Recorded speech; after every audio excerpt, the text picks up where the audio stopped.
Oi, gente! Sejam bem-vindos de volta ao meu canal.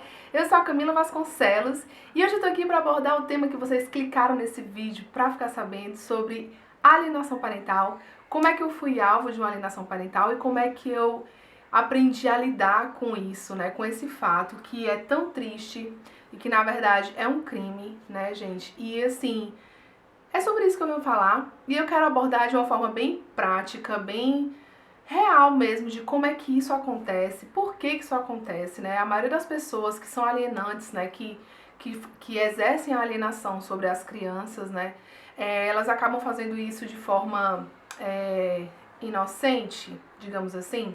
Mas como é lei, e a lei eu até botei até aqui, anotei para não esquecer nem falar errado, é a lei 12.318, Lei 12.318 de 2010. Fica aí para quem quiser depois pesquisar, dar uma lida melhor a respeito de como é que a lei fala, como é que a lei trata desse assunto que é a alienação parental. E se você não sabe o que que fala, do que eu tô falando, assiste esse vídeo que você vai entender bem direitinho. Vamos lá? Gente, pra quem não me conhece, vou me apresentar novamente. Eu sou a Camila Vasconcelos, eu tenho 28 anos. E sim, eu fui uma criança que fui alienada, né?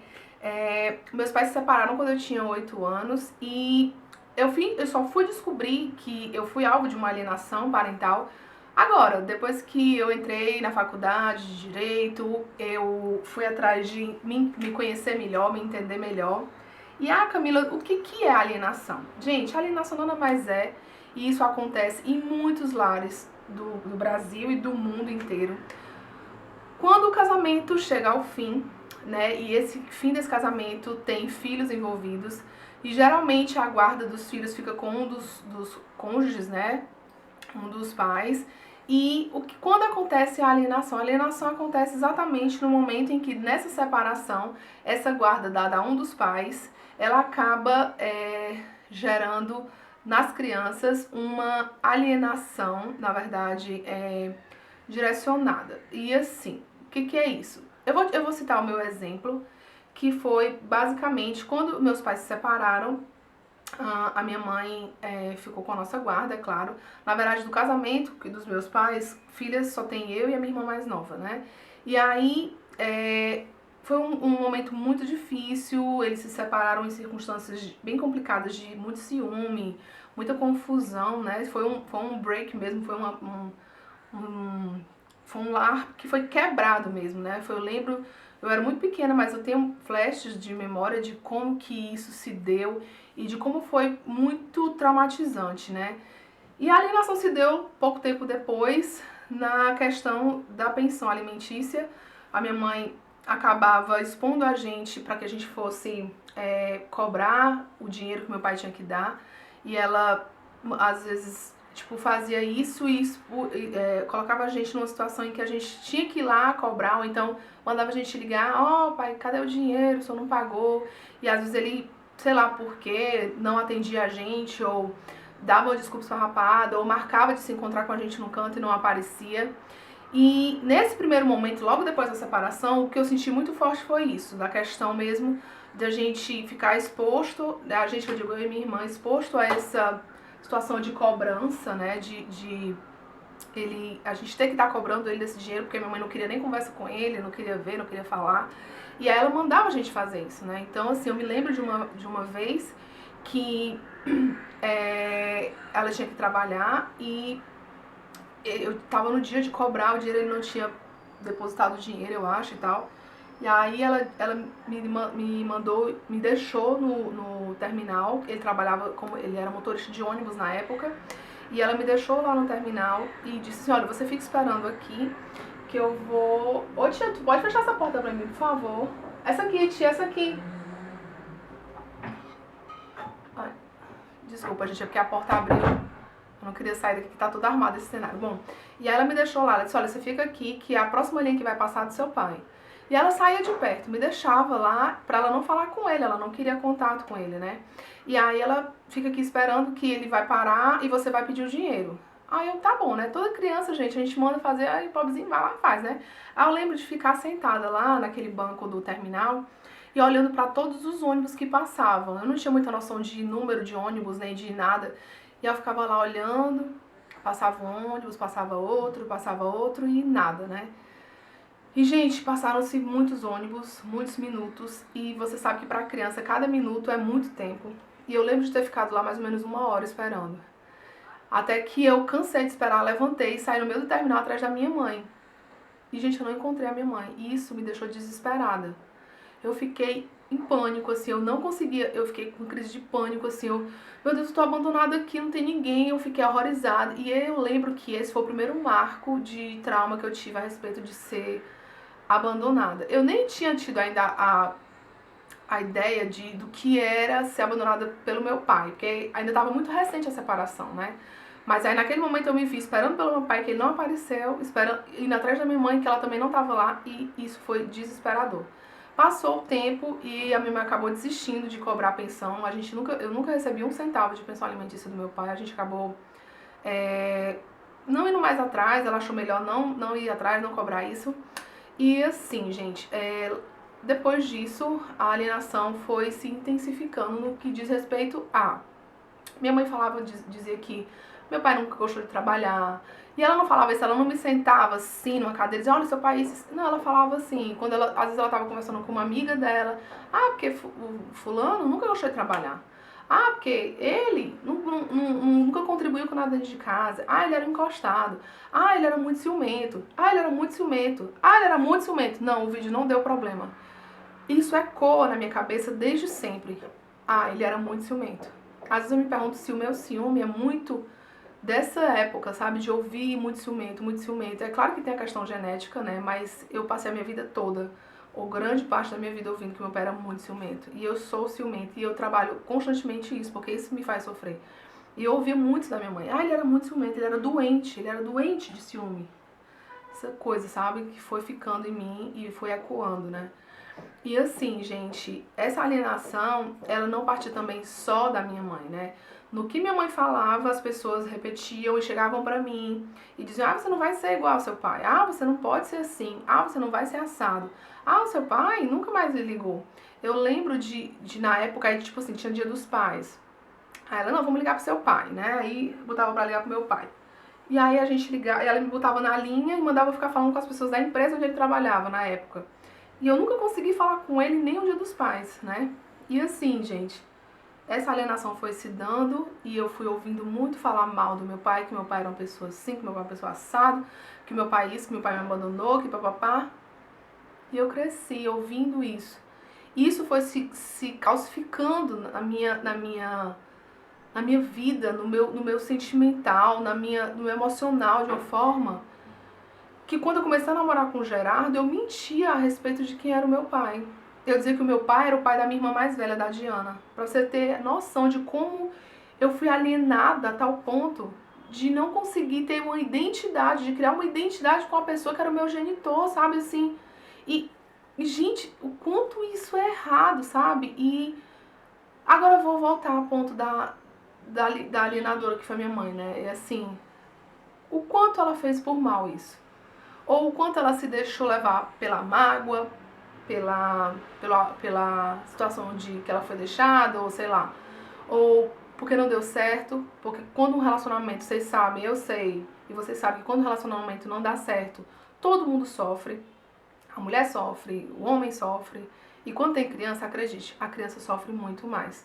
Eu não tô falando aqui que minha mãe fez por mal, não, ela agiu como ela sabia agir, mas esse agir me fez muito mal durante muito tempo. E aí, falando dessa época que eu comecei a namorar com o Gerardo, eu mentia. E aí, de repente, eu comecei a ver que eu não podia viver essa mentira. E um dia eu cheguei pra ele e falei toda a verdade, né? Eu lembro que eu chorei muito nesse dia, chorei muito. Porque era como quebrar uma coisa que estava calcificada há muito tempo dentro de mim, sabe? E, gente, quantos lares têm crianças sendo alienadas nesse momento?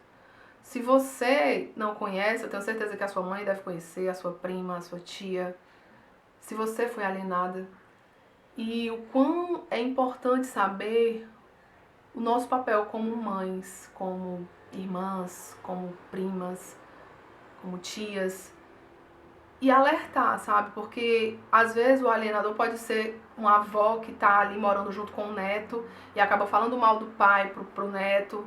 Às vezes pode ser uma tia que também convive muito naquela questão diária com a criança e ela acaba também soltando alguma coisa. Ah, o seu pai, quando ele casar de novo, ele vai lhe esquecer. Acontece muito isso, principalmente quando os pais constroem uma nova família. Às vezes o medo da mãe, do pai construir... Porque às vezes tá tudo bem, não existe alienação, a separação se deu bem, mas a partir do momento que o pai arranjou, por exemplo, uma namorada, aí a mãe começa a dizer, olha, ele arranjou uma namorada, aí a mãe fica com ciúme daquela história e começa a dizer, olha, a namorada do seu pai vai fazer ele esquecer de você, olha isso, olha aquilo. E, gente, quem fala não tem essa percepção, mas quem escuta, o quão isso é sério, gente, o quanto pode ser devastador você ouvir de uma pessoa que você confia, no caso a sua mãe ou o seu pai, né? Ouvir dessa pessoa que você vai ser abandonado, que você vai ser esquecido, que você vai perder o seu papel de filho, o quão isso é destruidor muitas vezes, né? E por isso que existe a lei. E a lei, ela tá aí pra dizer, olha, isso é sério, isso não pode acontecer, isso tem que parar, porque a família, gente, ela no Brasil ainda tem muito, sabe, que a família é o pai, a mãe, os filhinhos, todo mundo feliz, e às vezes o casamento não dá certo, e existem várias formas de se construir uma família, o casamento não deu certo, o pai casou de novo, a mãe pode casar de novo, e os filhos podem crescer, todo mundo se entendendo que as relações são frágeis e que é muito difícil, é muito mais difícil você ver um casamento consolidado, um casamento saudável, do que um casamento que se destrói, mas que existem outras performances. Tipo assim, não é obrigado você... Ah, só porque você se separou, seu filho tem que odiar o seu marido ou a sua mulher. E quando a gente se coloca no lugar da criança, que eu fui um dia essa criança, sabe? E o quanto eu comecei a criar na minha cabeça que o meu pai era a pior pessoa do mundo. Que o meu pai era um tirano, um cara que nunca pensou em mim, um cara que... Aí hoje eu paro pra pensar qual foi a oportunidade que foi dada a ele. Né? Eu não tô tirando também dele a responsabilidade de não ter se empenhado mais, se esforçado mais, eu não tô. Mas eu não posso julgar porque eu não tava no lugar dele, eu não sei como é que se deu isso, eu não sei quantos daqueles telefonemas foram verdadeiros, quanto daquele esperar naquele terminal foi verdadeiro. Pode ser que ele não tenha ido trabalhar naquele dia, pode ser que ele não tivesse nem naquela linha de trabalho. Eu não tenho como saber, o que eu sei é que as feridas que ficaram e se calcificaram em mim, machucam até hoje. Então, se você tem um casamento que não deu certo, você tem uma criança que escuta tudo que você fala, gente, nós somos tudo para os nossos filhos. A palavra que é professada da nossa boca, ela é uma verdade, mesmo que ela seja mentira, vocês estão entendendo? Tem casos de alienação parental, no fórum, por exemplo, que eu tô vendo isso agora que a minha monografia é sobre alienação parental, de mães que dizem que o pai, quando vai passar o final de semana com a filha, que a mãe volta e fala para a filha que o pai a violentou sem isso nunca ter acontecido. E a criança, que não sabe nem o que é isso, começa a dizer, de fato, ele fez isso. Vocês estão entendendo o quão sério é isso? O quão criminoso é você alienar o seu filho, é você mentir a respeito do outro pro seu filho? Então, gente, vamos vigiar, vamos orar pelos nossos filhos, para que a nossa educação seja bênção na vida deles, para que as nossas palavras sejam bênçãos na vida deles e não maldição, né? E eu sempre trago, assim, pro lado espiritual, porque a gente é muito espirituoso, sabe? E, assim, o quanto eu fui adoecida há muito tempo por conta dessa alienação, sabe? E o quanto hoje eu trabalho, muito do que eu trabalho em mim, desses meus medos que eu tenho, são resultados lá de trás, esses meus medos de abandono, de uma alienação que me adoeceu. E o quanto eu quero passar para vocês, o quão importante é vocês manterem a saúde mental, emocional dos seus filhos. Se o seu casamento não deu certo, lembre sempre, gente, a gente tem que lembrar sempre que quando a gente escolheu a pessoa pra gente estar junto, a gente não pediu a opinião de ninguém, a gente olhou aquela pessoa na rua, gostei, começou a se relacionar com aquela pessoa, e daí desse relacionamento vieram os filhos. Que os filhos não têm culpa se você escolheu errado. Mas o fato de você ter escolhido errado não tira dos seus filhos o direito de que aquela pessoa é o pai dele, é a mãe dele. E que eles por si só vão ter que tirar as próprias satisfações e conclusões a respeito daquela pessoa. Isso demanda tempo. Então, assim, também não estou dizendo que tem pais que abandonam mesmo e tal, mas pra que criar um monstro quando você pode simplesmente mostrar a realidade? Ah, mamãe, cadê meu pai? Meu pai não veio me ver. É, filho, seu pai não veio lhe ver. Mas ele é assim, a gente vai fazer o quê? Vamos tentar achar formas de mostrar a realidade menos dolorosa, sabe? Porque isso faz muito mal para os nossos filhos, a gente mostrar um monstro que existe dentro de cada ser humano. Porque nós somos monstruosos muitas vezes. E tentar preservar os nossos filhos dessa monstruosidade é muito bom, porque a gente só é criança uma vez. A infância, ela passa de uma forma tão rápida e tão intensa que se a gente permite que esses monstros nasçam muito cedo, eles podem tornar o seu filho para sempre traumatizado. E aí a gente pensa, ah, mas eles vão crescer, eles vão se resolver. E quantos filhos crescem e não se resolvem?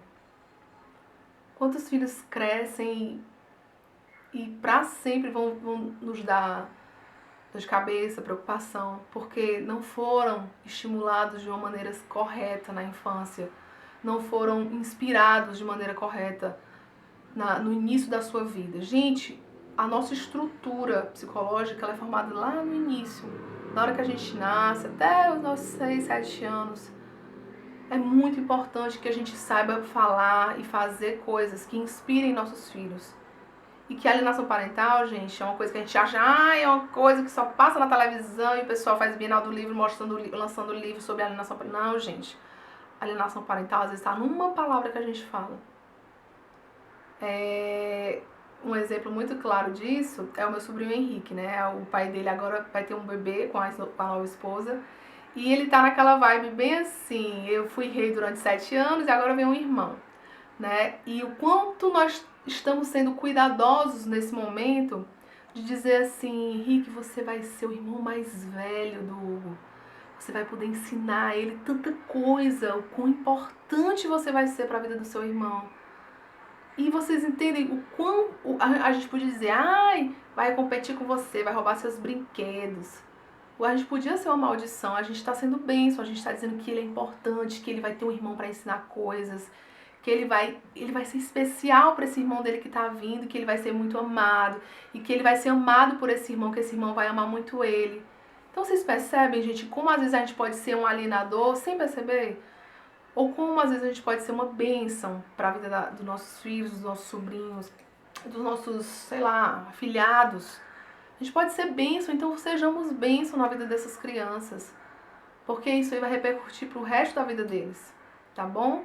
Era sobre isso o vídeo, espero que vocês tenham gostado. Não esqueça de se inscrever no meu canal e compartilhar para as pessoas que você acha que precisam saber desse assunto, que às vezes ficam meio perdidas, tá bom? Beijo, meus amores, e até o próximo vídeo. Tchau!